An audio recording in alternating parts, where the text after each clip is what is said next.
नमस्कार, हिमाचल खबरनामा देख रहे हैं आप और मैं हूं आपके साथ दीक्षा शर्मा। सबसे पहले नजर डालते हैं कुछ खास सुर्खियों पर।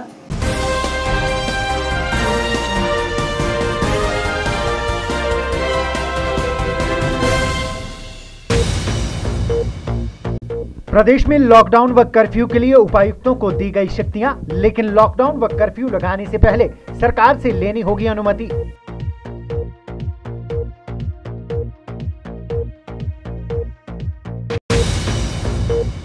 मंत्रिमंडल की बैठक में 3 वर्ष का कार्यकाल पूर्ण कर चुके कर्मचारियों को नियमित करने का लिया गया निर्णय।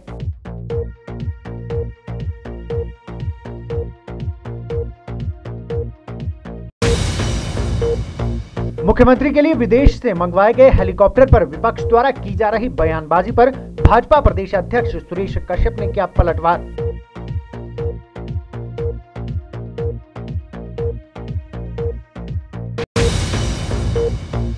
सीटू संबंधी भवन एवं सड़क निर्माण मजदूर यूनियन ने विभिन्न मांगों को लेकर शिमला में लेबर इंस्पेक्टर के माध्यम से उद्योग मंत्री को सौंपा ज्ञापन।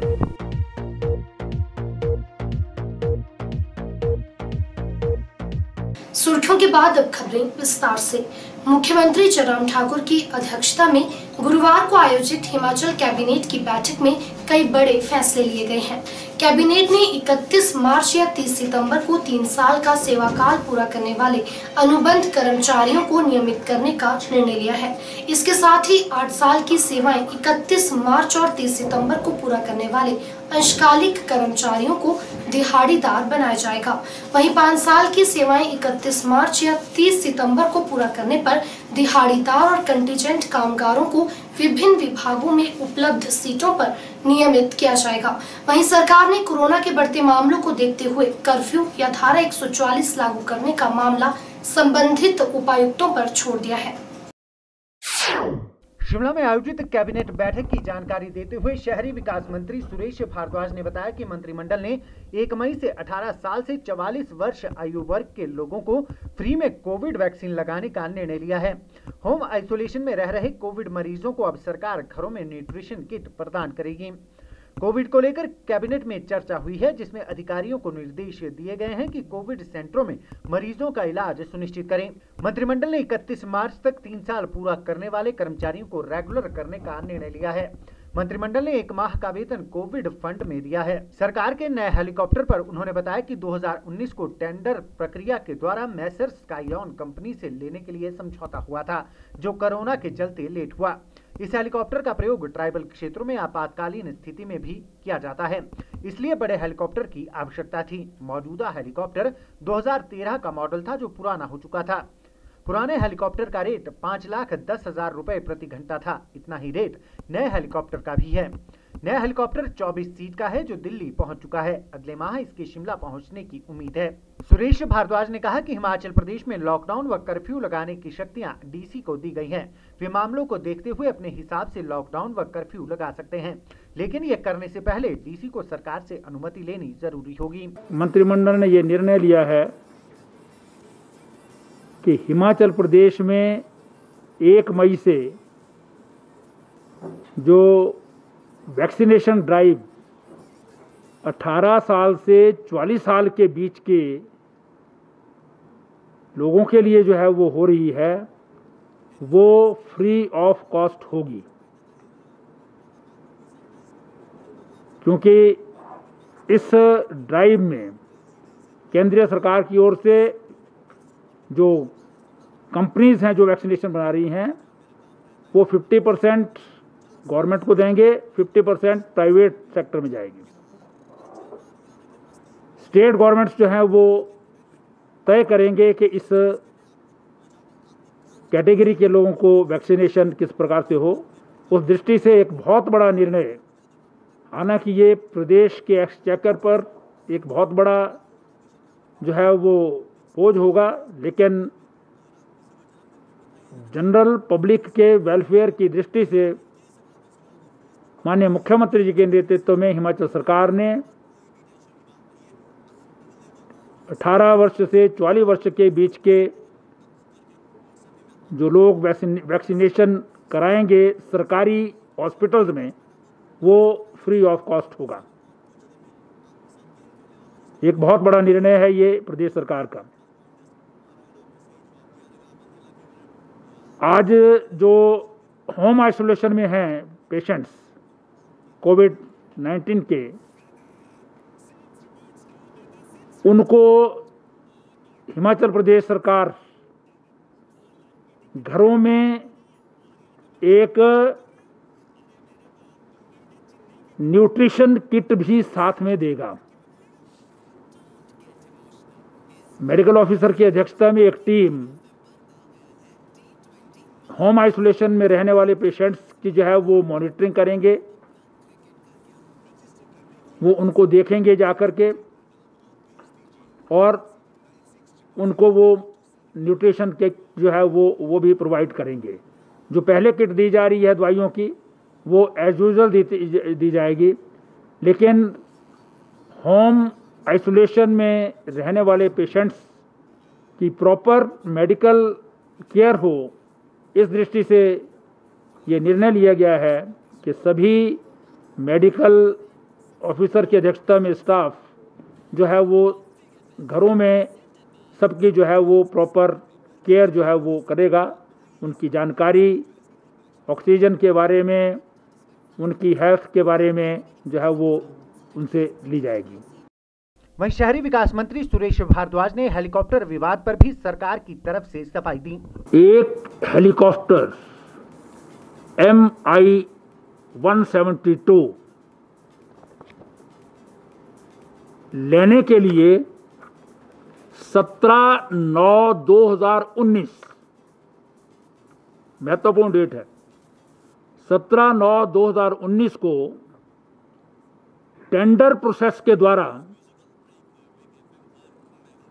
Messrs sky one Airways limited से समझौता ज्ञापन पर हस्ताक्षर करके जो है वो करार किया था।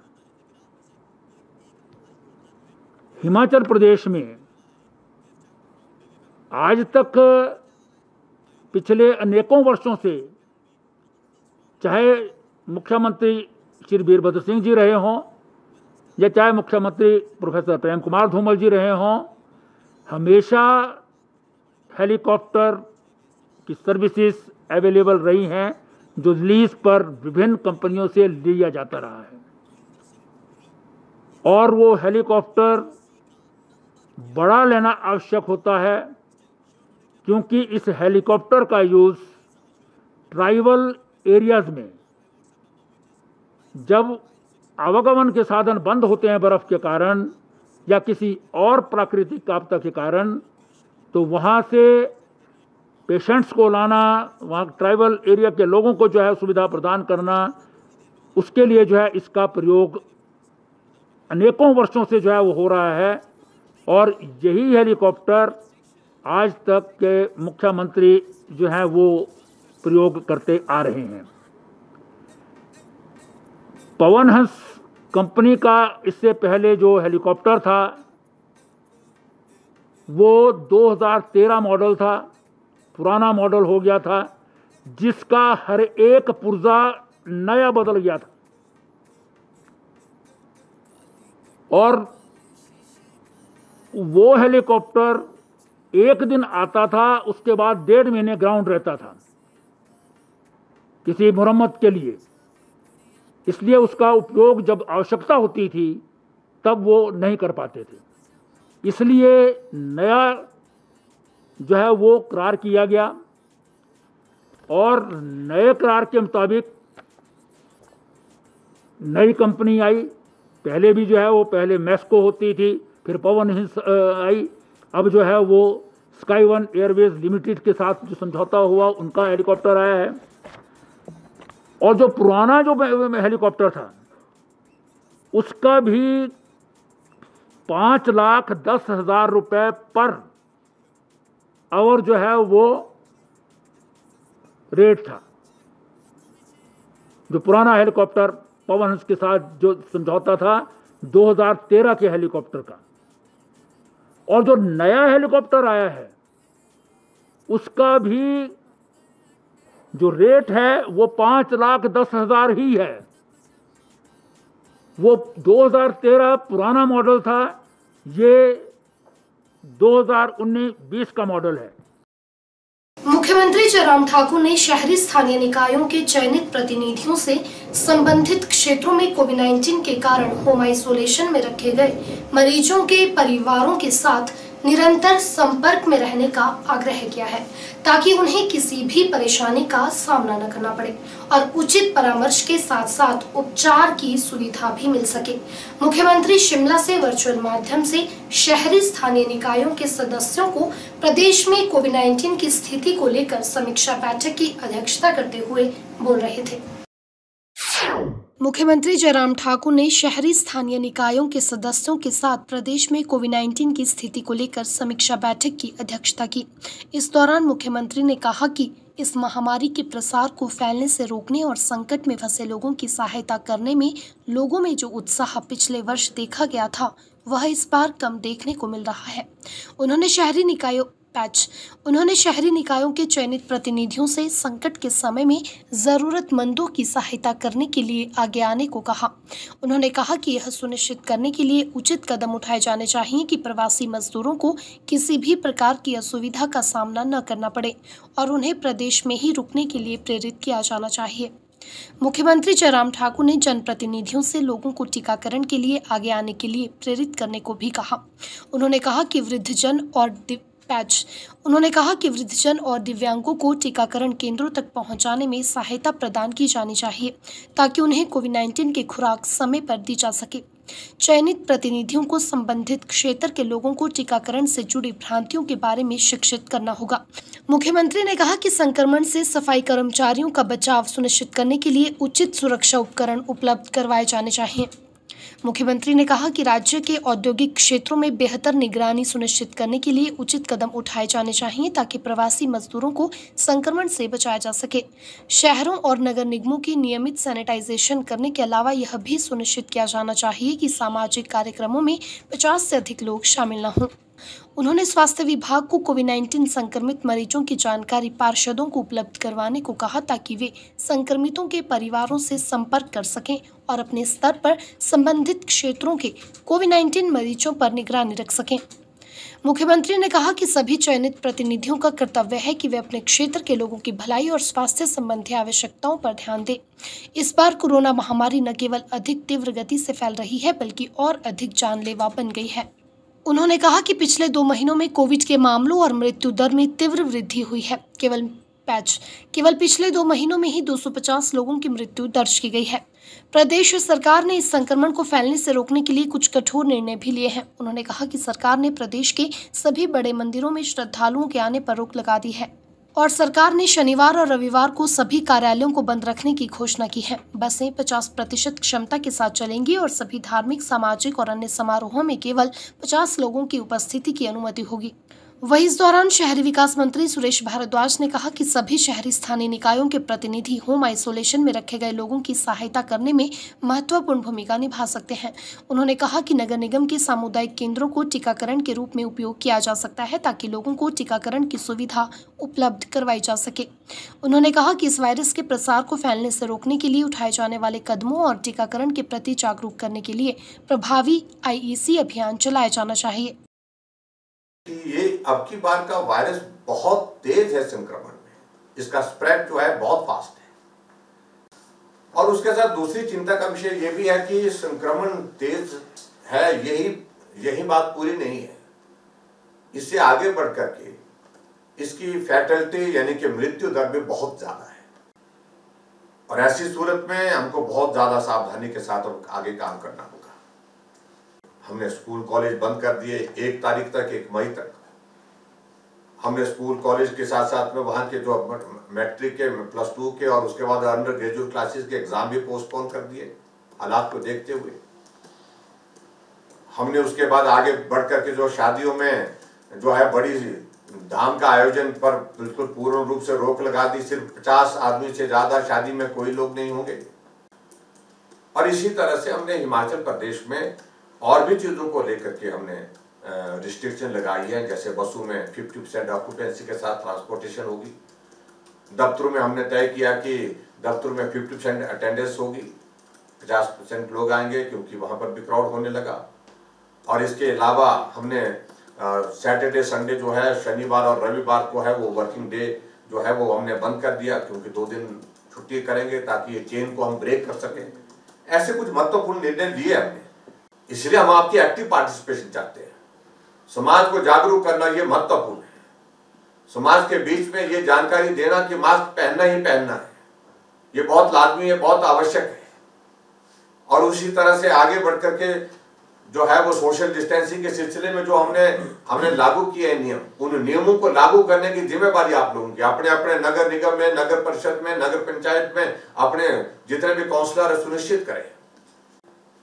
और ऐसी परिस्थिति में आपकी भूमिका उसमें बहुत महत्वपूर्ण है। और आपके परिवार वाले भी स्वस्थ रहें, आपके जो है वो सारे नगर परिषद, नगर पंचायत और सारे प्रदेशवासी भी स्वस्थ रहें, और उसके लिए मैं शुभकामनाएं देता हूं। अपना ख्याल रखें, लेकिन उसके बावजूद एक चुने हुए प्रतिनिधि के नाते इस दायित्व का निर्वहन हम सब लोगों को करना है। इसके लिए मैं विनम्र आप सबके बीच में आग्रह करके अपनी बात पूरा करता हूं। विश्वविख्यात शक्तिपीठ श्री नैना देवी में पूर्णाहुति के साथ चैत्र नवरात्र संपन्न हो गए हैं। मेला समाप्ति के उपलक्ष्य पर मंदिर प्रशासन और पुजारी वर्ग द्वारा पूर्णाहुति डाली गई और मां भगवती से कोरोना महामारी के निवारण के लिए प्रार्थना की गई। हालांकि कोविड-19 की दूसरी लहर के बीच काफी कम संख्या में श्रद्धालु मां के दरबार में पहुंचे, लेकिन नवरात्रों के दौरान जितने भी श्रद्धालुओं ने मां के दरबार में शीश नवाया, उनकी सुरक्षा के पुख्ता इंतजाम प्रशासन द्वारा किए गए थे। वहीं श्रद्धालुओं ने भी कोविड नियमों का पालन करते हुए ही मां के दर्शन किए। की पूर्णाहुति के साथ ही चैत्र माह के नवरात्रे जो है संपन्न हुए हैं। हालांकि इस बार चैत्र नवरात्रों में जो पिछले वर्ष तो खैर नवरात्रे नहीं हो पाए थे, जो पहले जो नवरात्रे रही हैं चैत्र माह के, उनके तुलना में जो है काफ़ी कम रश जो है रहा है, जो कि एक तरीके से जो है चिंतनीय भी था हमारे लिए, लेकिन जो कोविड की दृष्टि से है प्रशासन के लिए काफ़ी जो है लाभप्रद ही रहा है। तो नवरात्रे जो है सुख शांति से संपन्न हुए हैं। सभी लोगों ने मां भगवती के चरणों में अपने दर्शन जो है मां के करके अपनी मनोकामना जो है हमें पूर्ण होने के लिए माता से आशीर्वाद जो है स्वरूप दर्शन उनके प्राप्त किए हैं। और मेरी भी समस्त जो आपके माध्यम से जितने भी दर्शक हमारे से जुड़े हुए हैं, समस्त माता से यही सब लोगों पे माता का आशीर्वाद इस तरीके से बना रहे, ऐसी माता मां भगवती से मेरी जो प्रार्थना है। चैत्र नवरात्रे संपन्न हुए हैं। इस बार मां के दरबार में यात्रियों का आना बहुत कम रहा, फिर भी पूजा पाठ और यज्ञ पूर्व वर्षों की भांति इस बार संपन्न किया गया। जय माता। मुख्यमंत्री जयराम ठाकुर के लिए विदेश से मंगाए गए हेलीकॉप्टर पर विपक्ष द्वारा की जा रही बयानबाजी पर भाजपा प्रदेश अध्यक्ष सुरेश कश्यप ने पलटवार किया है। उन्होंने कहा कि मुख्यमंत्री जयराम ठाकुर नए हेलीकॉप्टर का उपयोग सरकारी सेवाओं के लिए करेंगे, लेकिन कांग्रेस बिना कुछ जाने समझे इस मुद्दे पर सरकार की छवि को धूमिल करने का प्रयास कर रही है। उन्होंने कहा कि कांग्रेस के नेताओं को वास्तविकता का ज्ञान ही नहीं है।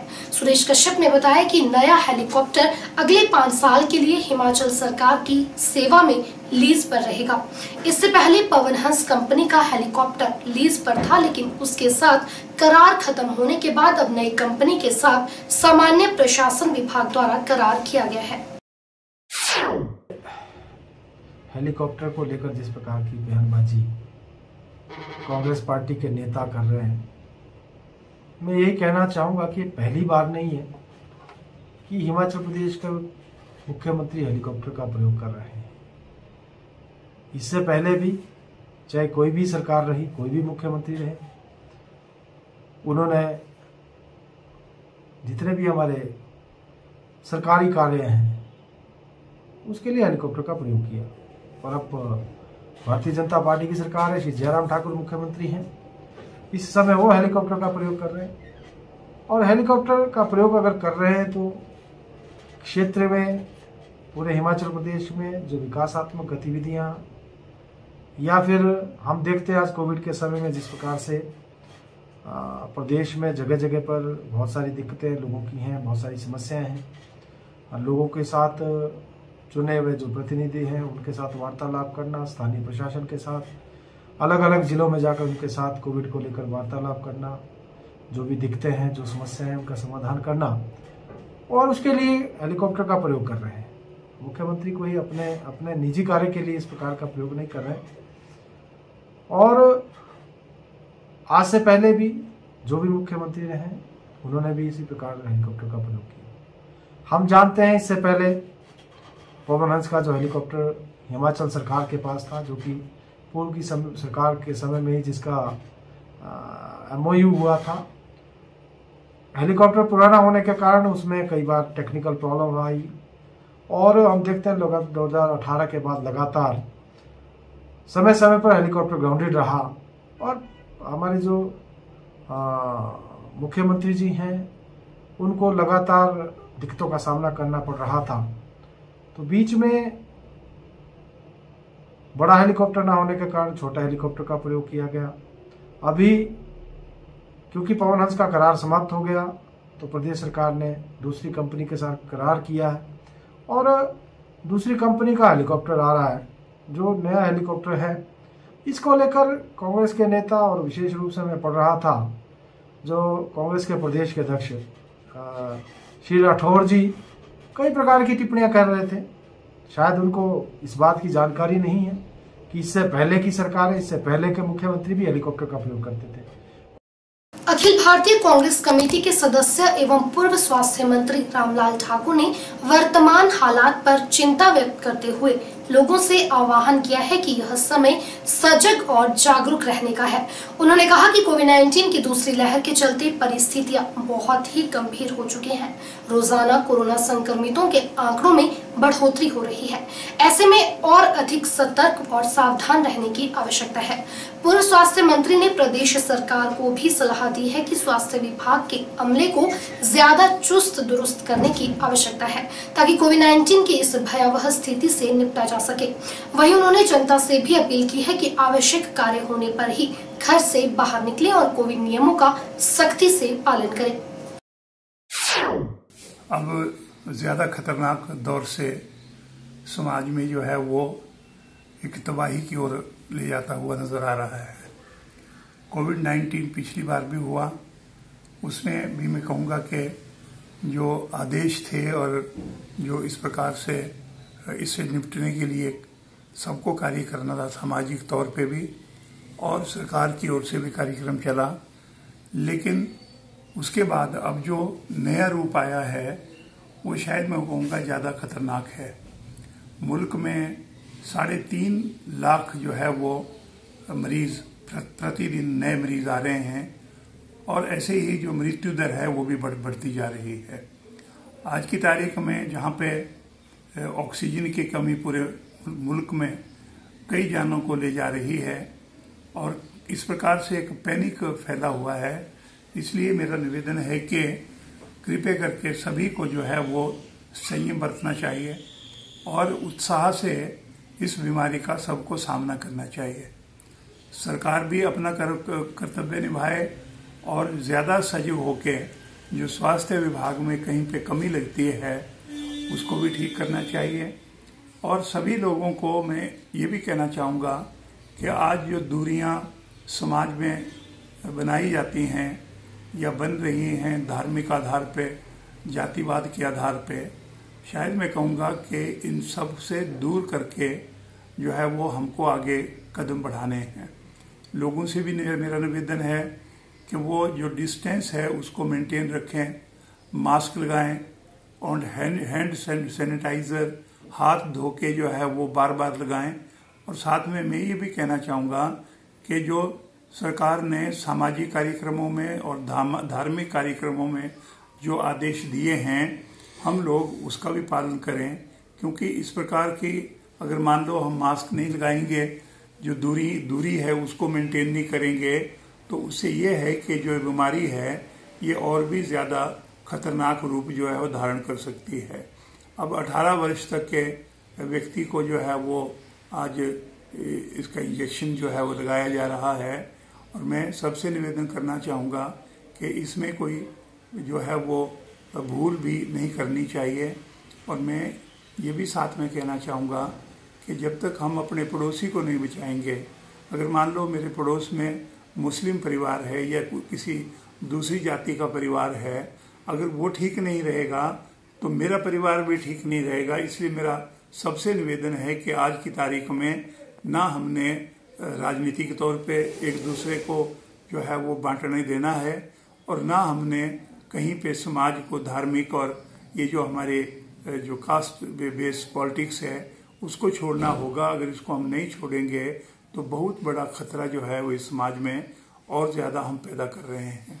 मेरा सबसे हाथ जोड़ के निवेदन है कि आज सबको इकट्ठे होकर चलने की ज़रूरत है और आज इस बीमारी का सामना करने के लिए जो व्यक्तिगत तौर पे लोगों से बन सकता है हम भी करें, सरकार भी करें। और ये नहीं कि हम ये कहें कि सरकार का ही काम है, सरकार को ही हम कोसते रहेंगे। सरकार अपना काम करे, कोई गलती ना करे, कहीं पे कोई इस प्रकार की जो है वो कोताही ना करें। अधिकारी जो है वो अपनी सीमाओं में रह के काम करें और सबको एक ही काम करना चाहिए कि सरकार को भी ईमानदारी से काम करना है और उसमें सारे जितने हमारे साथी हैं, पॉलिटिकल फ्रेंड्स हैं या सामाजिक तौर पे जो हमारे साथ जुड़े लोग हैं, उन सबको इकट्ठा करके जो है एक ही काम करना चाहिए ताकि इस महामारी का जो है ना सामना हम उत्साह से कर पाएं और हमारा जो डे टू डे जो काम है उसमें हम कहीं पे कोई कमी ना आने दे जिससे हमारे लोगों को और ज्यादा नुकसान हो। खादी एवं ग्रामोद्योग बोर्ड ग्रामीण क्षेत्रों में रोजगार सृजन क्षेत्र में अहम भूमिका निभा रहा है। लघु व मध्यम उद्योगों के माध्यम से बड़े पैमाने पर स्वरोजगार उत्पन्न करने की संभावना है। यह बात खादी एवं ग्रामोद्योग बोर्ड के उपाध्यक्ष पुरुषोत्तम गुलेरिया ने सोलन में आयोजित पत्रकार वार्ता के दौरान कही। उन्होंने कहा कि आयोग द्वारा 1 लाख से 1.25 लाख रुपए तक के ऋण 25 से 35% अनुदान पर मुहैया करवाए जा रहे हैं। उन्होंने कहा कि बोर्ड की मूल अवधारणा अपने गांव को समृद्ध बनाना है। इसको लेकर सभी कर्मचारी अच्छा कार्य कर रहे हैं। खादी एवं ग्रामोद्योग बोर्ड के उपाध्यक्ष पुरुषोत्तम गुलेरिया ने कहा कि प्रधानमंत्री नरेंद्र मोदी जिस प्रकार से खादी की ब्रांडिंग पूरे विश्व में कर रहे हैं उसका भी लाभ मिल रहा है। लोगों में खादी को लेकर रुझान बढ़ा है। केंद्रीय बजट में आत्मनिर्भर भारत की घोषणाएं हुई है, उन योजनाओं पर भी बोर्ड का पूरा ध्यान है। खादी एवं ग्रामोद्योग बोर्ड तथा जिला उद्योग केंद्रों को निर्देश दिए गए हैं कि वे प्रधानमंत्री रोजगार सृजन कार्यक्रम की पूरी जानकारी गांव-गांव तक पहुंचाए ताकि शिक्षित युवा इसका लाभ उठा सकें। हिमाचल प्रदेश में जो पिछला साल कोरोना महामारी के बीच में बहुत ही विकट परिस्थितियों में गुजरा है, उसके बावजूद भी खादी बोर्ड ने 105% अपने लक्ष्य को अचीव किया है, जिसमें जैसे हमने 364 यूनिट नए स्थापित करने का लक्ष्य लिया था, इसके अगेंस्ट हमने 373 यूनिट लगाए हैं, 103% ये अचीव किया है। और सब्सिडी का पार्ट जहाँ तक संबंध था 10,93,19,000 हमने लक्ष्य लिया था, इसके अगेंस्ट 11,43,67,000 हमने लक्ष्य अचीव किया है, 105%। और ये सारा संभव हो पाया है आदरणीय मुख्यमंत्री श्री जयराम ठाकुर जी की उदारवादी नीति के कारण और आदरणीय इंडस्ट्री मिनिस्टर श्री विक्रम ठाकुर जी के सहयोग के कारण ये सब संभव हो पाया है। और जब से आदरणीय नरेंद्र मोदी जी खादी की ब्रांडिंग पूरी दुनिया भर में कर रहे हैं, खादी बोर्ड को बहुत बूस्टअप मिला है उससे। और मैं कह सकता हूँ मोदी जी ने जो एक नारा दिया है कि वोकल फॉर लोकल, उसका प्रभाव आम जन में पड़ रहा है। खादी के माध्यम से जो प्रोडक्ट तैयार हो रहे हैं उनके प्रति लोगों का रुझान बढ़ा है। हिमाचल प्रदेश कांग्रेस के युवा नेता व पूर्व मंत्री सुधीर शर्मा ने राज्य में बढ़ते कोरोना मामलों को देखते हुए एक सराहनीय प्रयास किया है। बता दें कि सुधीर शर्मा ने प्रशासन को अपने निजी घर को डेडिकेटेड कोविड-19 अस्पताल में निःशुल्क तब्दील करने की पेशकश की है। इस बाबत शर्मा ने प्रशासन को एक लिखित पत्र भी सौंपा है। पूर्व मंत्री सुधीर शर्मा ने अखिल भारतीय कांग्रेस कमेटी को भी इस बारे में जानकारी दी है। शर्मा ने पत्र में कहा है कि उनके निजी आवास पर तमाम सुविधाएं उपलब्ध हैं और इसमें 50 बेडेड अस्पताल को संचालित किया जा सकता है। बता दें कि राजनीतिक क्षेत्र में किसी राजनेता द्वारा पहली बार ऐसी कोशिश की गई है। यह साफ तौर पर जाहिर होता जा रहा है कि कोरोना की दूसरी लहर बेहद खतरनाक है। ऐसे में राज्य सरकार को धरातल पर ठोस रणनीति बनानी होगी। शर्मा ने पत्र में यह भी कहा है कि अगर प्रशासन सहमत है तो वह 10 दिन के भीतर तमाम सुविधाओं को उपलब्ध करवा देंगे। उन्होंने मरीजों के लिए फल और खाना भी उपलब्ध करवाने की बात कही है। बड़ी तेजी से कोरोना जो है वो पूरे देश के अंदर फैल रहा है और हमारा प्रदेश भी इससे अछूता नहीं रहा है। और जितने साधन संसाधन सरकारों के पास हैं, न केवल हमारे प्रदेश में बल्कि बाहर भी, वो भी कोरोना महामारी के चलते कहीं ना कहीं उनमें भी कमी आई है। ऐसे में हमारा ये प्रयास है कि जो भी हमारे पास साधन हैं, जितना भी बन सकता है, वो हम अपने समाज के लिए दें, लोगों के लिए दें जो पीड़ित हैं। और इस समय हमको एक परिवार की तरह इस महामारी से लड़ना है इकट्ठे होकर के। तो ये निर्णय लिया सभी लोगों ने मिलकर के कि जो हमारे पास जगह उपलब्ध है, चाहे वो अपने प्रेमिसेस हैं या घर है, वो हमने प्रशासन को लिखा है कि अगर आप उसको आइसोलेशन सेंटर या कोविड केयर सेंटर के रूप में इस्तेमाल करना चाहें तो वो सारी सुविधा हम वहाँ पर देंगे। और जो भी वहाँ पर लोगों के रहने का, खाने का, बाकी व्यवस्था जो होगी उसका खर्चा भी स्वयं वहन करेंगे। और ऐसे ही मुझे लगता है कि बाकी लोग भी खुल करके अगर सामने आएंगे तो हम इस महामारी से लड़ने में जल्द सफल होंगे। सुधीर शर्मा जी की तरफ से, जो ऑल इंडिया कांग्रेस कमेटी के सेक्रेटरी हैं, उनकी तरफ से एक प्रपोजल उन्होंने रिटर्न दिया है, साइंड बाय सुधीर शर्मा जी, कि अगर कोरोना के जो केस बढ़ रहे हैं और कई बार जगह की कमी हो जाती है, तो उन्होंने प्रपोजल दिया है कि मैं अपने घर को, जो नक्कड़ में स्थित है, उसका जो फर्स्ट फ्लोर है उसको मैं कोविड केयर सेंटर बनाने के लिए तैयार हूँ। और उस कोविड केयर सेंटर में 50 बेड की व्यवस्था की जाएगी कि जो भी सुविधा की जरूरत होगी, उनको खाना देना है, फ्रूट देना है, दवाई की जरूरत है, रिक्रिएशन चाहिए, वो सारी की सारी सुविधाएं वहाँ पर सुधीर शर्मा जी प्रोवाइड करेंगे। वहाँ पर सारा कुछ जो आपको बेड चाहिए और खाने के लिए व्यवस्था की जाएगी। और पर उसके लिए कम से कम 10 दिन का नोटिस हमें देना पड़ेगा। जिला प्रशासन को 10 दिन पहले ये बताना पड़ेगा कि आज जैसे 25 है तो हम 4 तारीख को शुरू कर रहे हैं। उससे पहले जो उनकी रिक्वायरमेंट है एज पर द जो SOPs होंगे हम उसको फॉलो करेंगे, ताकि मरीजों को भी सुविधा हो और पब्लिक को भी सुविधा हो। कोरोना संक्रमितों के मामलों में लगातार हो रही बढ़ोतरी को देखते हुए जिलाधीश हमीरपुर देवश्वेता बनिक ने आपदा प्रबंधन अधिनियम 2005 के तहत विशेष आदेश जारी किए हैं। आदेशों के अनुसार जिला में अब सभी दुकानें केवल सुबह 6 बजे से शाम 6 बजे तक ही खोली जा सकेंगी। हालांकि दवाइयों की दुकानें, होटल, रेस्तरां और ढाबों पर यह आदेश लागू नहीं होते हैं। होटल, रेस्तरां और ढाबे रात 10 बजे तक खुले रखे जा सकते हैं। इसके साथ ही मुख्य चिकित्सा अधिकारी सभी होटल, रेस्तरां, ढाबों, सैलून में काम करने वाले लोगों की हर सप्ताह कोरोना टेस्टिंग सुनिश्चित करेंगे। अन्य राज्यों, विशेषकर कोरोना प्रभावित शहरों से आने वाले लोगों को संबंधित पंचायत के पदाधिकारियों या संबंधित SDM को सूचित करना होगा।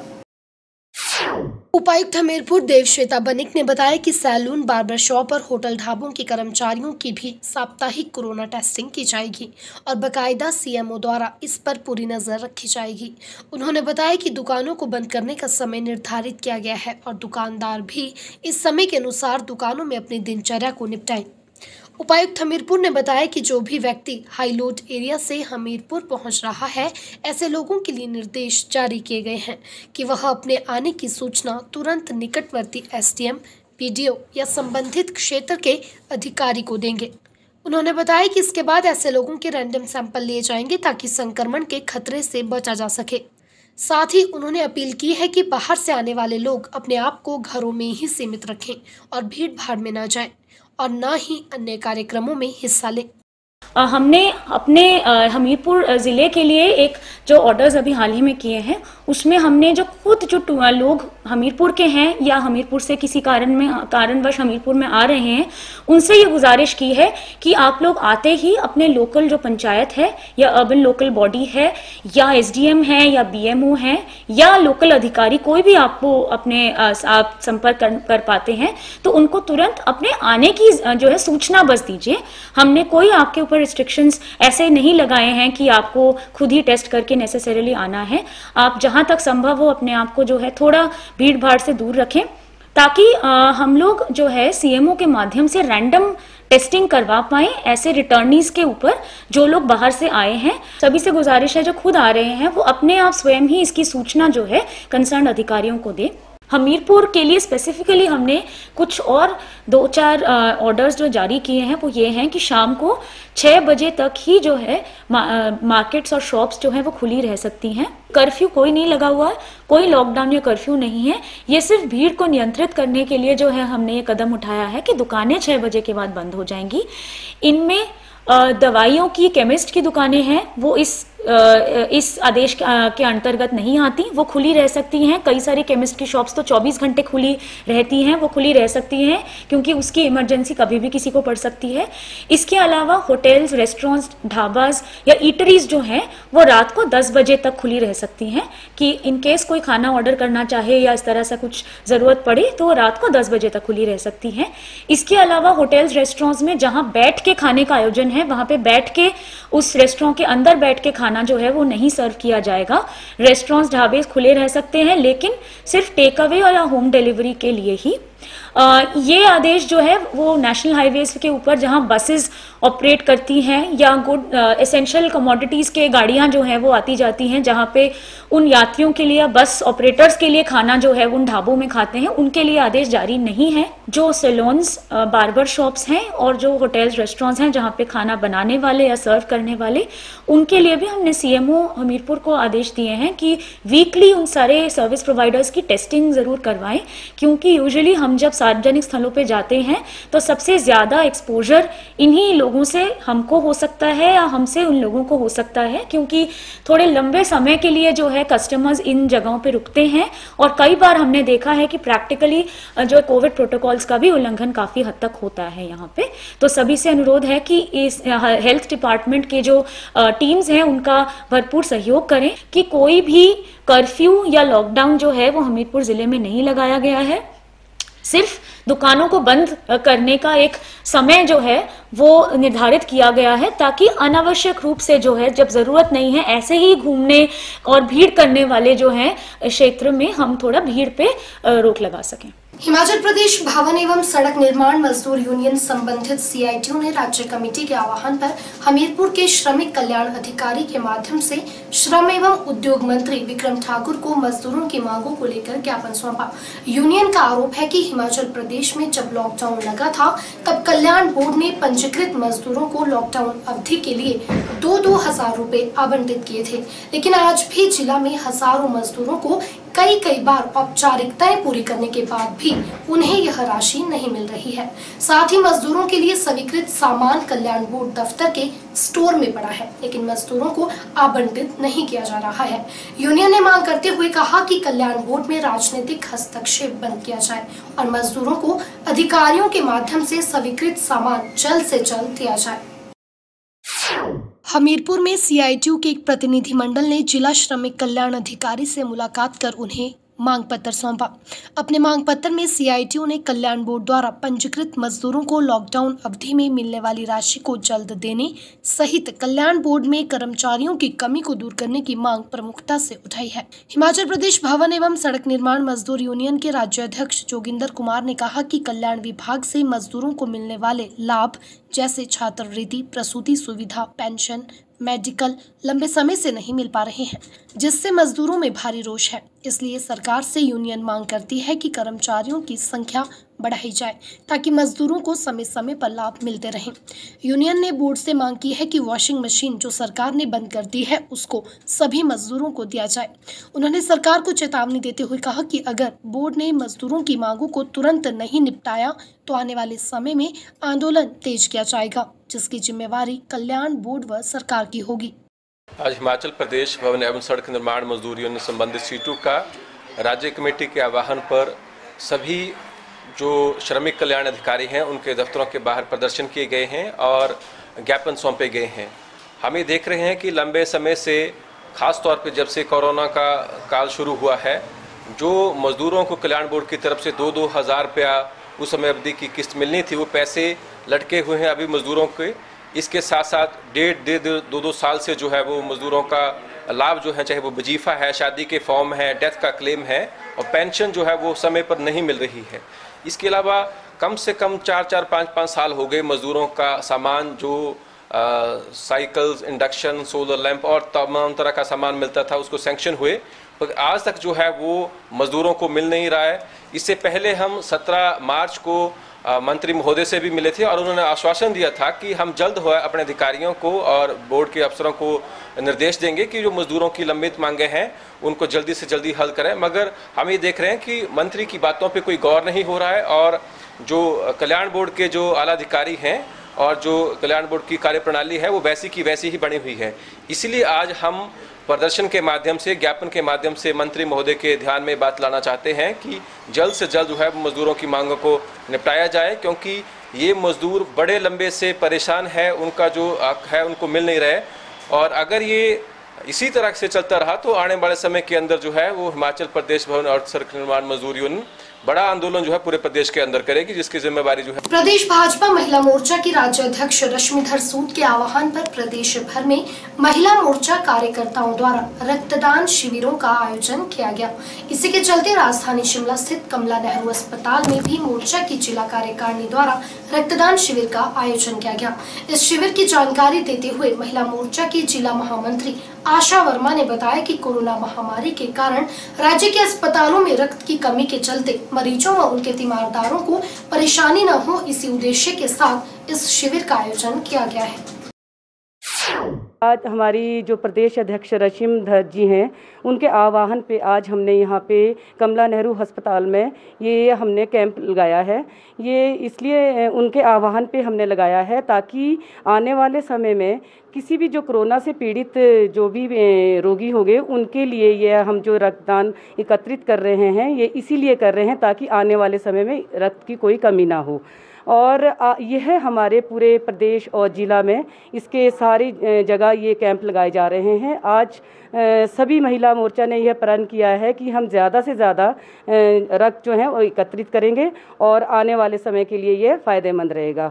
और अभी जो हमने पिछले कुछ दिनों पहले हमने सुंदरकांड का पाठ भी किया था, इसी के रहते हुए ताकि हमारे देश में सुख शांति बनी रहे। जिस तरह से हनुमान जी ने अपनी जीत हासिल की थी, उसी तरह हम भी चाहते हैं कि हमें इससे डरना नहीं है, हमें इसे हराना है, ताकि हम भी अपने अच्छी सी हमें पॉजिटिविटी मिले इन चीज़ों को करते हुए और अच्छी वाइब्स मिले।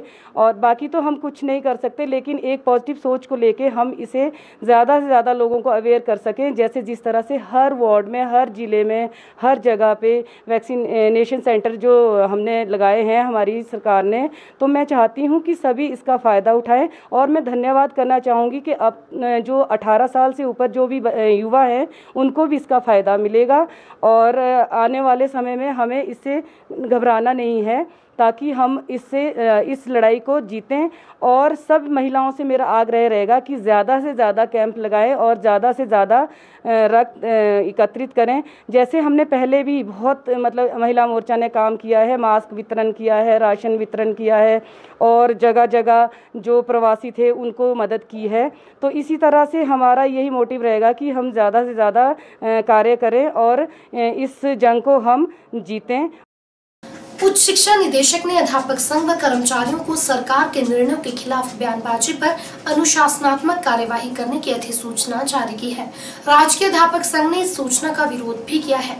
संघ ने सरकार पर अभिव्यक्ति की आजादी छीनने का आरोप लगाया है और इसके खिलाफ कोर्ट का दरवाजा खटखटाने की भी बात कही है।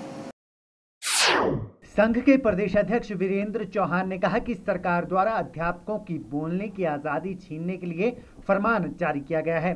यह तानाशाही पूर्ण अधिसूचना सभी कर्मचारियों के लिए जारी की गई है। अनुच्छेद 19 के अनुसार भारतीय संविधान ने सभी को अभिव्यक्ति की आजादी दी है, जिसे कोई छीन नहीं सकता है। उन्होंने कहा कि हिमाचल में पहली बार इस तरह का फैसला हुआ है जिसमें निदेशक ने अभिव्यक्ति की आजादी छीनने का प्रयास किया है। इस चिट्ठी की आड़ में हिमाचल अध्यापक संघ के 3 पदाधिकारियों पर कार्रवाई करने को कहा गया है। उन्होंने कहा कि संघ ने प्री बोर्ड की परीक्षाएं ना करने की मांग की थी, लेकिन सरकार ने 10वीं 12वीं की परीक्षाएं एक पेपर के बाद रद्द कर दी। उन्होंने कहा कि संगठन छात्रों व अध्यापकों के हितों की आवाज को उठाता रहा है। संघ का उद्देश्य सरकार को नीचा दिखाना नहीं। अध्यापक संघ ने शिक्षा मंत्री से इस अधिसूचना को निरस्त करने की मांग की है। अगर ऐसा नहीं होता है तो संघ न्यायालय का दरवाजा खटखटाएगा, जिससे उनके बोलने की आज़ादी को बचाया जा सके। सभी संघों के लिए, सभी कर्मचारियों के लिए दर्शाई गई है और इस चिट्ठी का मतलब सीधा सीधा जो आर्टिकल 19 है, राइट टू स्पीच, जिसके तहत संविधान ने, भारत के संविधान ने हम सबको बोलने का अधिकार, अभिव्यक्ति की आज़ादी, अपनी बात को एक्सप्रेस करने का अधिकार किसी भी प्लेटफॉर्म में दिया है। हाँ, हम किसी दूसरे पक्ष को नुकसान ना पहुंचाए, ये भी ध्यान रखना होता है। जहाँ तक बात मैं संघों की करूं या मैं अपने हिमाचल राजकीय अध्यापक संघ की बात करूं, हिमाचल राजकीय अध्यापक संघ 1957 में अस्तित्व में आया, तब हिमाचल भी अस्तित्व में नहीं आया था। ये बात बताना बहुत ज़रूरी है। और ये एक ऐसा संगठन है जो 1957 से लेकर आज तक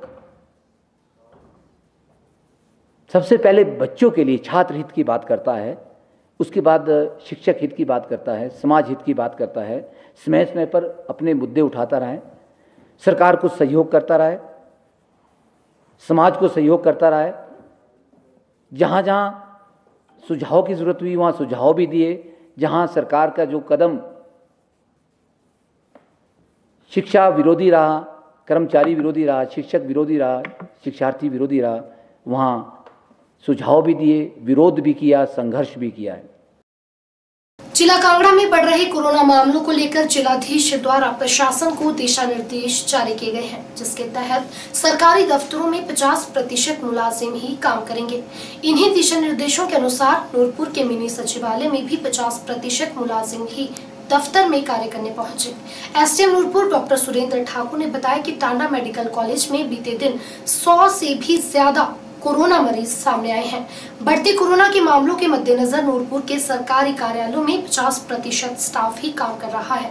डॉक्टर सुरेंद्र ठाकुर ने लोगों से अपील करते हुए कहा कि कोरोना प्रोटोकॉल के तहत जो नियम है उन सब का सख्ती से पालन करें। आज जो है डी साहब द्वारा निर्णय लिया गया है कि पिछले कल टांडा हॉस्पिटल में जो है 100 से ज़्यादा पेशेंट्स जो है वो एडमिट हुए थे और नंबर जो है पॉजिटिव पेशेंट्स का लगातार बढ़ रहा है। इस के चलते जो है सरकारी कार्यालयों में जो काम को टिल फर्दर ऑर्डर्स जो है हमने इसको सस्पेंड किया हुआ है। कोई इमरजेंसी नेचर के जितने भी काम हैं उनको हम देखेंगे उसको, लेकिन जो नॉर्मल रूटीन वाले काम हैं जो कि किसी भी व्यक्ति के ऑफिस आए बिना हो सकते हैं, वो उन कामों को हम करेंगे। अदरवाइज जो है जो रूटीन नॉर्मल रूटीन के काम हैं उनको हम अभी थोड़े समय के लिए से हम रखेंगे। लोगों से यही अपील है कि सोशल डिस्टेंसिंग बनाए रखें, लगातार सैनिटाइजेशन करते रहें, अपने घरों से अननेसेसरी बाहर ना निकलें। जो भी सरकार के जो निर्णय हैं, जो उनके जो डिसीजंस हैं, गाइडलाइंस हैं, नॉर्म्स हैं, पॉलिसीज़ हैं, उनको जो है माने। हिमाचल प्रदेश में स्वर्ण आयोग का गठन होने से स्वर्ण समाज से जुड़े लोगों को पेश आ रही समस्याओं का भी समाधान होगा। यह बात क्षत्रिय महासभा के प्रदेश उपाध्यक्ष जितेंद्र राजपूत ने जिला कुल्लू के ढालपुर में पत्रकार वार्ता के दौरान कही। जितेंद्र राजपूत ने उम्मीद जताई कि प्रदेश सरकार जल्द से जल्द स्वर्ण आयोग का गठन कर स्वर्ण जाति से जुड़े लोगों को राहत देगी। गौर रहे कि राजधानी शिमला में स्वर्ण समाज से जुड़े लोगों द्वारा धरना भी दिया गया था और 20 अप्रैल को सचिवालय का घेराव भी किया गया था, जिसके बाद प्रदेश सरकार ने आश्वासन दिया है कि जल्द ही स्वर्ण आयोग का गठन किया जाएगा। अब देखना ये होगा कि स्वर्ण आयोग की मांग को लेकर दिए गए आश्वासन को सरकार कब तक पूरा करती है। जिला कुल्लू के मुख्यालय ढालपुर में क्षत्रिय महासभा द्वारा पत्रकार वार्ता का आयोजन किया गया। पत्रकार वार्ता को संबोधित करते हुए क्षत्रिय महासभा के प्रदेश उपाध्यक्ष जितेंद्र राजपूत ने कहा कि बीते दिनों राजधानी शिमला में किया गया आंदोलन अब सफल होता नजर आ रहा है, क्योंकि मुख्यमंत्री व शिक्षा मंत्री ने उनके साथ बैठकर उन्हें आश्वासन दिया है कि 3 महीने के बाद आयोग के गठन के लिए काम शुरू कर दिया जाएगा। जितेंद्र राजपूत का कहना है कि इस आंदोलन को सफल बनाने के लिए हिमाचल प्रदेश के सभी स्वर्ण समाज से जुड़े लोगों ने काफी सहयोग किया है और सभी के सहयोग से मिलकर यह आंदोलन भी सफल साबित हुआ है। जितेंद्र राजपूत ने कहा कि कुछ लोग स्वर्ण आयोग के गठन को लेकर अपनी आपत्ति दर्ज करवा रहे हैं, जबकि इस आंदोलन के दौरान न किसी जाति के बारे में टिप्पणी की गई है और न ही किसी जाति का आरक्षण खत्म करने के बारे में बात कही गई है।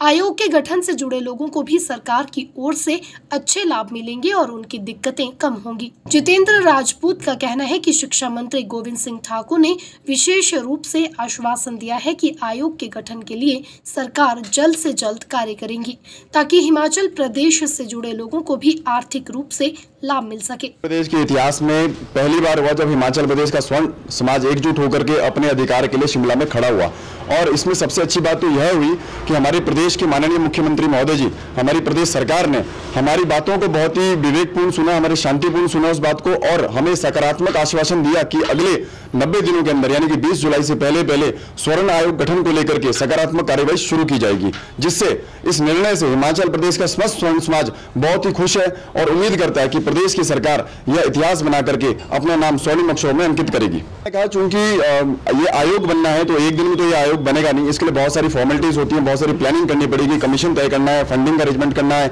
IAS ऑफिसर्स उसके ऊपर बैठेंगे, कमेटी बैठेगी, हमारा जो सामाजिक संगठन है उनकी तरफ से मेंबर्स वहां पे उस कमेटी के अंदर मेंबर होंगे, तो इसमें टाइम लगेगा। तो प्रदेश सरकार ने जब हमारी कमेटी ने हम लोगों ने अंदर बैठ करके बात रखी तो प्रदेश सरकार ने कहा कि बिल्कुल हम इसके ऊपर एक सकारात्मक निर्णय लेंगे। जिस तरह से मध्य प्रदेश सरकार ने जनवरी मंथ में वहां की 22% स्वर्ण आबादी के लिए स्वर्ण आयोग का गठन किया, जो कि भारत के इतिहास में मध्य प्रदेश ने अपना नाम स्वर्णिम अक्षरों में अंकित किया है अपने स्वर्ण समाज के लिए स्वर्ण आयोग गठन करने को लेकर के। उसी तर्ज पर प्रदेश सरकार ने भी कहा है कि हम इसके ऊपर सारे पहलुओं की जांच करके, सारी नीति नियम कानूनों की जांच करके, संवैधानिक प्रक्रिया जो रहती है उसके तहत इस पे काम करके 90 दिनों के भीतर एक सकारात्मक निर्णय स्वर्ण आयोग गठन को लेकर के आपके समक्ष रखेंगे। जिला सोलन के अर्की उपमंडल में पिछले कुछ दिनों से कोरोना संक्रमितों के बढ़ते मामलों पर उपमंडलाधिकारी विकास शुक्ला ने चिंता जाहिर करते हुए स्थानीय लोगों से प्रशासन को सहयोग देने की अपील की है। उन्होंने कहा कि बढ़ते संक्रमण को देखते हुए लोगों को चाहिए कि वह रिटायरमेंट, मुंडन व अन्य धार्मिक व सामाजिक कार्यक्रमों को आगे बढ़ा दें या घर पर ही सूक्ष्म तरीके से मनाएं। घर से बाहर बिना किसी आवश्यक कार्य के लिए ना निकले। उन्होंने बताया कि अर्की में 7 वैक्सीनेशन सेंटर चल रहे हैं और लगभग 15,000 लोगों को कोरोना का टीका लगाया जा चुका है। वहीं BMO अर्की राधा शर्मा ने जानकारी देते हुए बताया कि अर्की में 165 एक्टिव केस हैं, जो कि बेहद ज्यादा हैं। हालांकि मार्च माह से वैक्सीनेशन का काम चला हुआ है, जिसमें 45 वर्ष से ऊपर के लोगों का टीकाकरण किया जा रहा है और अब 1 मई से 18 वर्ष से ऊपर के लोगों का भी टीकाकरण शुरू कर दिया जाएगा। कोविड की जो सेकेंड वेव है वो आई है इस बार, और इसमें इन्फेक्शन रेट्स जो हैं वो ज्यादा रजिस्टर किए जा रहे हैं पिछली बार से। और हालांकि इस बार हमारे पास वैक्सीन की सुविधा है, हमारे 7 सेंटर जो हैं, 7 सेंटर्स हमारे अक्रॉस द सब डिवीजन, वो लोगों को वैक्सीनेट कर रहे हैं और लगभग जो है इस टाइम हम 15,000 के करीब लोगों को वैक्सीनेट कर चुके हैं हमारी इस सब डिवीजन में, और ये क्रम जारी है। पर फिर भी हमारे को लोगों इस पेंडेमिक से जूझने के लिए हमारे को खुद को कमिटल होना पड़ेगा कि जो रिलीजियस आपके रिटायरमेंट पार्टीज, आपकी मुंडन सेरेमनीज, आपके और छोटे छोटे जितने भी धार्मिक सामाजिक जो कार्यक्रम होते हैं उनको आप लिमिट करें। यदि कर भी रहे हैं तो अपनी फैमिली में ही 5-7 लोग जो होते हैं वो मिल बैठ के अपने उसको सूक्ष्म रूप में और मतलब कि सांकेतिक तौर पे उसको जो भी समारोह है उसको आप कर लें। ये हमारे सबके हित में रहेगा और जितना हो सके अपने घरों के अंदर रहें। मार्केट्स में तभी जाएं जब आपको लगता है कि आपको जरूरी है और कोई आपको बहुत कोई सामान लेना है या कोई और अपनी घरेलू जरूरत को पूरी करना है। 2 दिन का जो वीकेंड लॉकडाउन है स्टेट गवर्नमेंट की तरफ से, उसको भी कामयाब बनाने के कोविड केसेस हमारे बहुत ज्यादा बढ़ने शुरू हो गए हैं और हमारे अर्की ब्लॉक में भी इस वक्त 165 केस हैं जो एक्टिव केसेस हमारे पास होम आइसोलेशन में चल रहे हैं। और इसके साथ साथ ही हमारा जो टीकाकरण का कार्यक्रम है वो भी स्टार्ट हो गया है। आम पब्लिक के लिए पहले हेल्थ केयर वर्कर और फ्रंटलाइन वर्कर्स के लिए था, लेकिन मार्च से हमारा ये स्टार्ट हो गया है आम जनता के लिए, सीनियर सिटीजन के लिए, और उसके बाद 45 इयर्स प्लस अप्रैल से शुरू हो गया। तो इसमें हम एक थोड़ा सी रिक्वेस्ट रहेगी हमारी कि जितने भी 45 साल से ऊपर के लोग हैं, चाहे वो बीमार हैं चाहे वो स्वस्थ हैं, जो भी हैं वो इस टीकाकरण में अवश्य पार्टिसिपेट करें और अपना टीका लगवाएं,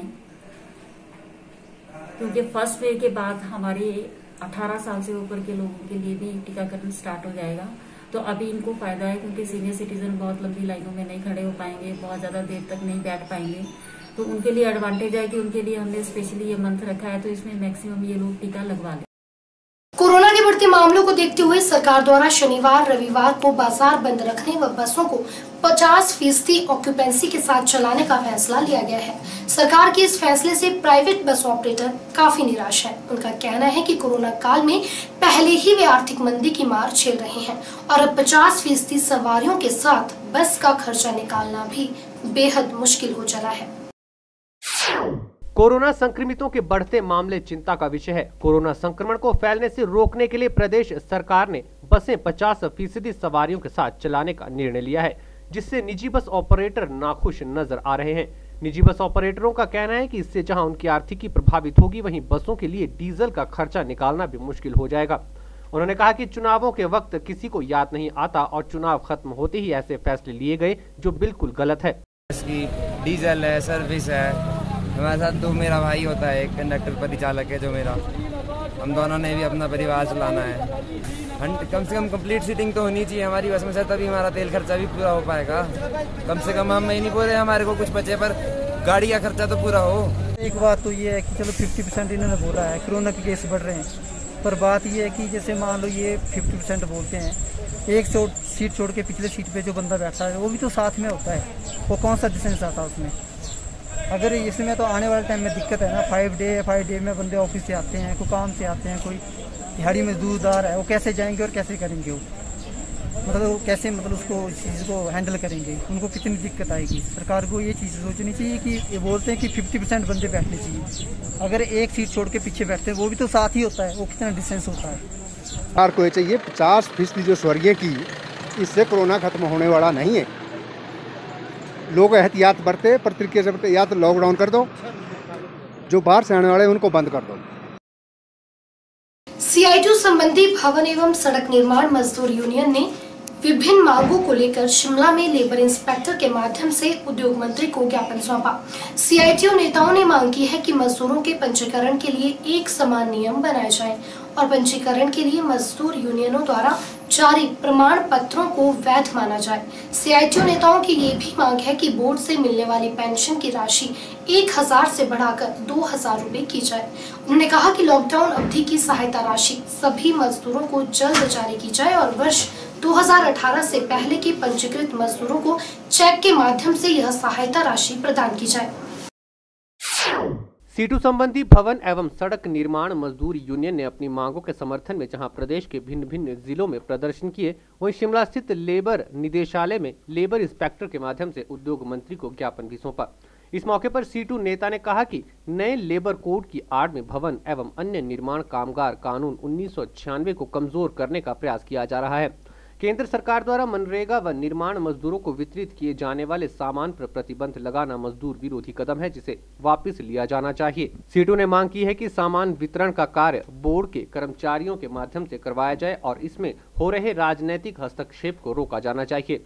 उन्होंने कहा कि पंजीकरण के लिए एक समान नियम लगाए जाएं और पंजीकरण के लिए मजदूर यूनियनों द्वारा जारी प्रमाण पत्रों को वैध माना जाए। इसके अलावा उन्होंने ये भी मांग की है कि बोर्ड से मिलने वाली पेंशन की राशि 1000 रुपए से बढ़ाकर 2000 रुपए की जानी चाहिए। उन्होंने कहा कि लॉकडाउन अवधि की सहायता राशि सभी मजदूरों को जल्द जारी की जाए और वर्ष 2018 से पहले के पंजीकृत मजदूरों को चेक के माध्यम से ये सहायता राशि प्रदान की जानी चाहिए। जो 1996 के अंदर एक बोर्ड बना था, कानून बना था कंस्ट्रक्शन वर्कर के लिए, उस कानून के तहत जो मजदूरों को सुविधाएं मिलनी थी वो सुविधाएं नहीं मिल पा रही है। उसके तहत हिमाचल प्रदेश के अंदर भी एक वेलफेयर बोर्ड बना है। उस वेलफेयर बोर्ड में जो मजदूरों की पंजीकरण की सरल प्रक्रिया होनी चाहिए थी वो नहीं है, मजदूरों को पंजीकृत नहीं किया जाता है। और ख़ास तौर पर जितने भी मजदूर पंजीकृत उसके अंदर हिमाचल प्रदेश के अलग अलग हिस्सों में, उन मजदूरों को जो स्वीकृत सामग्री का जो वितरण होना है उस सामग्री को भी वितरण नहीं किया जाता है, उसमें भी पार्शियलिटी की जाती है। तो हमारी ये मांग है खास तौर पर। और अभी जो लॉकडाउन के समय के अंदर भी जो मजदूरों को बोर्ड ने 2000 रुपये की किस्तें जारी की थी, उसमें जो 2018 से पहले रजिस्टर हुए थे उनको उसमें जो बोर्ड द्वारा है 2000 रुपये की किस्तें जारी नहीं की गई है। हमारी ये मांग है कि उन मजदूरों को दोबारा से 2,000 रुपये की किस्त जारी की जाए और जो एक किस्त किसी भी मजदूर को नहीं की थी उस किस्त को जारी किया जाए। और हाल ही में जितने भी यहाँ पे फॉर्म पड़े हुए हैं जिनका पंजीकरण नहीं हो रहा है उनको पंजीकरण जल्दी किया जाए और 3 महीने के अंदर जब मजदूर यहाँ पे पंजीकृत हो जाता है जो सामान का जो है वितरण किया जाए। यही हमारी इनसे मांग है, डिमांड है। और हाल ही में जो बोर्ड के सेक्रेटरी उनसे मिले थे उन्होंने आश्वासन दिया था। आज पूरे देश और आज पूरे प्रदेश में और पूरे जिला में इस तरह के अलग अलग लेबर इंस्पेक्टर के माध्यम से मंत्री को ज्ञापन दे रहे हैं। सामान्य वर्ग संयुक्त मंच के प्रदेश अध्यक्ष रुमित ठाकुर ने प्रदेश में स्वर्ण आयोग के गठन के लिए चलाए गए आंदोलन में सहयोग करने के लिए स्वर्ण समाज के लोगों का आभार जताया है। नाहन में मीडिया से बात करते हुए रुमित सिंह ठाकुर ने कहा कि शिमला में हाल ही में आयोजित धरने के दौरान प्रदेश भर से सामान्य वर्ग के लोगों का पूर्ण सहयोग संयुक्त मंच को मिला है और यही कारण है कि सरकार ने 3 महीने के भीतर स्वर्ण आयोग के गठन का आश्वासन दिया है। उन्होंने कहा कि मुख्यमंत्री से मुलाकात के दौरान संयुक्त मंच को आश्वासन मिला है कि जल्द ही इस दिशा में प्रभावी कदम उठाए जाएंगे। रुमित ठाकुर ने कहा कि मध्य प्रदेश सरकार की तर्ज पर हिमाचल प्रदेश में स्वर्ण आयोग के गठन की मांग सामान्य वर्ग संयुक्त मंच द्वारा की गई है। उन्होंने कहा कि जल्द ही मुख्यमंत्री के साथ सामान्य वर्ग संयुक्त मंच की एक बैठक आयोजित होगी जिसमें इस गठन के मद्देनजर और विस्तार से चर्चा की जाएगी। देवभूमि क्षेत्रीय संगठन के समस्त सदस्यों एवं पदाधिकारियों की ओर से मैं हिमाचल प्रदेश के समस्त लोगों का धन्यवाद करना चाहता हूं, हमारे स्वर्ण समाज के लोगों का, जिन्होंने 20 अप्रैल को अपना उपस्थिति दर्ज कराते हुए इस हिमाचल प्रदेश में एक नया इतिहास लिखा, जहां पर यह बात की जाती थी कि हिमाचल प्रदेश में राजपूत समाज है या अन्य स्वर्ण समाज है वो कभी एकजुट नहीं हो सकता। तो वहाँ 20 अप्रैल को हिमाचल प्रदेश सरकार के सामने हमने स्वर्ण आयोग गठन की मांग को लेकर जो एकजुटता का हमने प्रमाण दिया है, जो वहाँ पर हमने एक उदाहरण पेश किया है, वो उसके लिए समस्त हमारे जितने भी राजपूत समाज के लोग हैं, ब्राह्मण समाज के लोग हैं, वैश्य क्षत्रिय समाज के जो लोग हैं, वो सभी के सभी लोग बधाई के पात्र हैं। 20 अप्रैल को हमारी हज़ारों के हिसाब से जो लोग हैं वो शिमला राजधानी पहुँचे और वहाँ पर प्रदेश सरकार के सचिवालय के बाहर हम लोगों ने वहाँ पर रोड बंद किया। प्रदेश सरकार को हमारी बात माननी पड़ी। प्रदेश सरकार ने हमें वार्तालाप के लिए मुख्यमंत्री साहब ने अपने कार्यालय में बुलाया। माननीय मुख्यमंत्री साहब से हमने इस पर खुलकर चर्चा करी कि जिस प्रकार हिमाचल प्रदेश में अन्य समाज के लिए आयोग बनाए गए हैं, चाहे अनुसूचित जाति आयोग है, पिछड़ा आयोग है, अल्पसंख्यक आयोग है, मानवाधिकार आयोग है, महिला आयोग है, उसी प्रकार से हिमाचल प्रदेश में रहने वाला जो सामान्य वर्ग है, स्वर्ण समाज है, उनके अधिकारों की रक्षा करने के लिए भी स्वर्ण आयोग का गठन होना चाहिए। जिस प्रकार अन्य वर्गों के अधिकारों को सुरक्षित रखा जाता है, प्राथमिकता दी जाती है, उसी प्रकार जो हमारे सामान्य वर्ग स्वर्ण समाज के लोगों के बच्चों के जो अधिकार हैं उनको भी सुरक्षित रखा जाना चाहिए। हमने माननीय मुख्यमंत्री जी से कहा कि मुख्यमंत्री साहब की मध्य प्रदेश के मुख्यमंत्री शिवराज सिंह चौहान ने वहाँ पर रहने वाले 22% स्वर्ण समाज के पक्ष में स्वर्ण आयोग गठन की घोषणा की है। ना वहाँ कोई आंदोलन हुआ, ना कोई अनशन हुआ, ना कोई ज्ञापन दिए गए। स्वतः वहाँ के मुख्यमंत्री ने अपनी जिम्मेवारी समझते हुए वहाँ पर रहने वाले 22% स्वर्ण समाज के पक्ष में स्वर्ण आयोग गठन की घोषणा करी। मध्य प्रदेश की सरकार के साथ हम लोग वार्तालाप करेंगे और मध्य प्रदेश के मुख्यमंत्री शिवराज सिंह चौहान जी से हम लोग बात करेंगे कि उन्होंने किस तरीके से क्या क्या प्राथमिकता रही, क्या क्या आधार रहे, क्या क्या एजेंडाज रहे कि हम लोग स्वर्ण आयोग गठन की हम लोग घोषणा करें। तो माननीय मुख्यमंत्री जी ने कहा है कि 10-15 दिन के भीतर वो हमारे साथ बैठक करेंगे। हमें देश भर में कोरोना संक्रमितों के बढ़ते ग्राफ को देखते हुए वैक्सीनेशन अभियान ने भी रफ्तार पकड़ ली है। प्रदेश में भी जगह जगह पर कोरोना वैक्सीनेशन का टीका लगवाने के लिए शिविर लगाए जा रहे हैं। इसी के चलते रोटरी क्लब द्वारा जिला स्वास्थ्य एवं परिवार कल्याण विभाग के सौजन्य से शिमला में 3 दिवसीय शिविर लगाया जा रहा है ताकि लोगों को कोविड टीकाकरण के लिए कहीं दूर न जाना पड़े। रोटरी क्लब शिमला द्वारा जिला स्वास्थ्य एवं परिवार कल्याण विभाग के सौजन्य से रोटरी टाउन हॉल में 3 दिवसीय कोरोना टीकाकरण शिविर लगाया जा रहा है ताकि लोगों को शिमला शहर के बीचों बीच टीकाकरण की सुविधा मिल सके। शिविर में 45 वर्ष की आयु से अधिक आयु वर्ग के लोगों का टीकाकरण किया जा रहा है। रोटरी क्लब के अध्यक्ष पदम सूद ने कहा कि ये शिविर अभी 3 दिनों तक है और जरूरत के हिसाब से इसकी तारीख को आगे बढ़ाया भी जा सकता है। उन्होंने लोगों से अपील करते हुए कहा कि सभी को कोरोना वैक्सीन का टीका अवश्य लगवाना चाहिए। टीकाकरण अपने रोटरी क्लब शिमला में रखा है और शिमला वासियों की बहुत अच्छी रिस्पांस हमें आ रही है और अभी तक हमने 10 बजे शुरू किया था टीकाकरण और ये समझिए कोई 40 टीकाकरण हम अभी तक कर चुके हैं और अभी भी लोग आ रहे हैं और सभी लोग इसको बहुत अच्छा अप्रिशिएट कर रहे हैं, जिसमें हमारे वरिष्ठ नागरिक भी आए हैं और पूरा प्रोटोकॉल हमने कोविड का पूरा प्रोटोकॉल रखा है, उसके अनुसार हम टीकाकरण कर रहे हैं। नगर निगम शिमला के अंतर्गत अनाडेल वार्ड की पीएचसी में अभी तक करीबन 1500 लोग कोरोना वैक्सीनेशन का टीका लगा चुके हैं। खास बात यह है कि यहां हफ्ते के 2 दिन यानी गुरुवार और शनिवार को स्थानीय लोगों को कोरोना टेस्टिंग करवाने की भी सुविधा मिलती है। गुरुवार को कैंथू वार्ड के पार्षद सुनील धर और पूर्व महापौर एवं अनाडेल वार्ड की पार्षद कुसुम सदरेट ने भी कोरोना वैक्सीन का बूस्टर डोज लिया। देश और प्रदेश में कोरोना वैक्सीन अभियान जोरों पर है। अभी जहां 45 वर्ष और उससे अधिक आयु वर्ग के लोगों को कोरोना वैक्सीन का टीका लगाया जा रहा है, वहीं अब आगामी 1 मई से 18 वर्ष से 44 वर्ष की आयु के लोगों को भी वैक्सीनेट किया जाएगा। शिमला के अनाडेल वार्ड में स्थित प्राथमिक स्वास्थ्य केंद्र में भी लोग रोजाना टीकाकरण करवाने आ रहे हैं। इस पीएचसी में कैथू वार्ड के लोगों को भी सुविधाएं मिलती है। वहीं इस पीएचसी में गुरुवार और शनिवार को लोगों के कोरोना टेस्ट भी किए जाते हैं ताकि स्थानीय लोगों को टेस्ट करवाने के लिए अस्पतालों में न जाना पड़े। गुरुवार को कैथू वार्ड के पार्षद सुनील धर और पूर्व महापौर एवं अनाडेल वार्ड की पार्षद कुसुम सदरेट ने भी कोरोना वैक्सीन का बूस्टर डोज लिया। इस मौके पर कैथू वार्ड के पार्षद सुनील धर और अनाडेल वार्ड की पार्षद कुसुम सदरेट ने कहा कि जिस तरह से कोरोना महामारी बढ़ती जा रही है, इस बीच चिकित्सक अपनी जान की परवाह किए बिना सेवाएं दे रहे हैं, जो सराहनीय है। उन्होंने सभी लोगों से अपील की है कि कोरोना संक्रमण को फैलने से रोकने के लिए कोरोना वैक्सीन जरूर लगवाएं। अनाडेल में कोई महीने भर से जो है लगातार वैक्सीनेशन किया जा रहा है और अभी तक जो हमारे पास आंकड़ा है 1440 का है, जो अभी तक के जो है लोग वैक्सीन जो है लगा चुके हैं।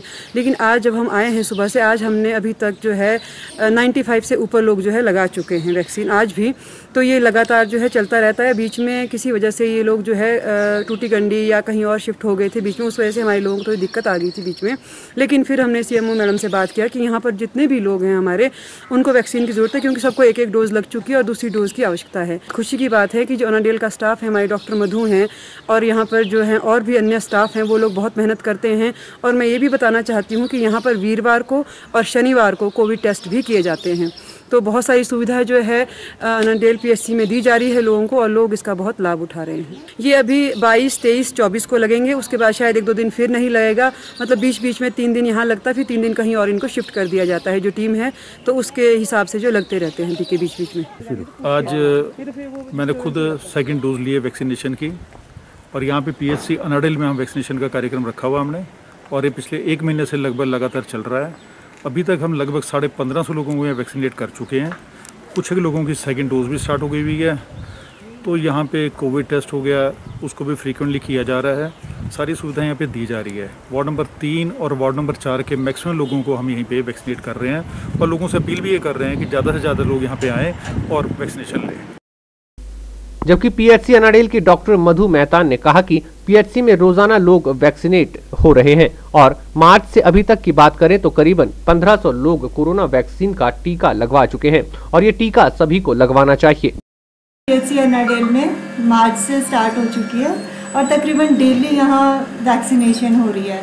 अभी तक हमारे पास 1440 लोग अपने आप को वैक्सीनेट करवा चुके हैं और अभी तक हमारे 95 लोग जो है आज उन्होंने वैक्सीनेशन करवा ली है। यहाँ पर हम जो भी सिम्टोमेटिक पेशेंट्स आ रहे हैं, जैसे फीवर या कफ है किसी को, तो उसको हम रैट सैम्पलिंग हो रही है, यहाँ पे रैपिड एंटीजन टेस्ट जो है वो करवाया जा रहा है और जो भी पॉजिटिव आ रहा है उस केस को हम आशा वर्कर के माध्यम से हमारी दवाइयाँ जो है घर तक पहुँचाई जा रही है। और अनाडेल में 53 कोविड पॉजिटिव पेशेंट्स आ चुके हैं मार्च से लेके आज तक, जिसमें से 11 जो हैं वो रिकवर हो चुके हैं और 42 अभी एक्टिव केसेस हैं। कोरोना के इस दौर में जहां आज कई संस्थानों में सालों पुराने कर्मचारियों को भी नौकरी से निकाला जा रहा है, तो वहीं जिला कुल्लू में एक कर्मचारी की ईमानदारी को देखते हुए उसे संस्थान के निदेशक द्वारा कार भेंट की गई है।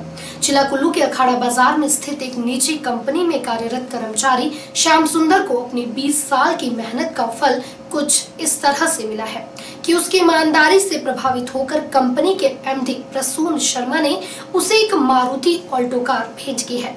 तो वहीं 20 सालों से श्याम सुंदर द्वारा दी जा रही सेवाओं को भी सराहा गया है। वहीं अपनी मेहनत का फल पाकर श्याम सुंदर भी काफी खुश है। जिला कुल्लू में अपने कर्मचारियों को इस तरह से कार देने का पहला मामला सामने आया है। हालांकि हर साल कुछ लोग अपने कर्मचारियों के वेतन में वृद्धि तो करते हैं, लेकिन इस तरह से लाखों रुपए का उपहार कभी भी नहीं दिया गया है। हिमाचल खबरनामा के इस अंक में इतना ही। नमस्कार।